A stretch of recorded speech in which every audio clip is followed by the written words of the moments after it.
Today I'll be going through and showing you with step-by-step instructions on how to install and change the ink cartridges into the HP OfficeJet Pro 8720. This how-to video also applies to these printer models here. And these compatible cartridges are these here.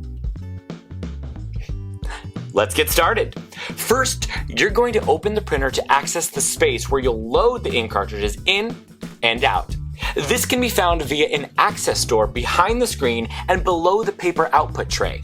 You will need to push back the access door to reveal the cartridge slots.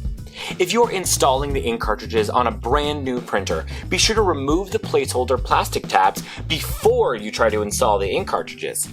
If you're replacing empty ink cartridges, be sure to remove the old cartridges before starting. You can even take your empty cartridges to an office supply store near you or mail them into the printer manufacturer, free of charge, for them to recycle the empty ink cartridges. Now that we're where we need to be, we're going to take the ink out of the packaging. Then, remove the tape labeled pull and align the cartridge so it will fit into the slot. If it is not fitting in easily, check to make sure you have it the right way up and that you are inserting it into the correct slot.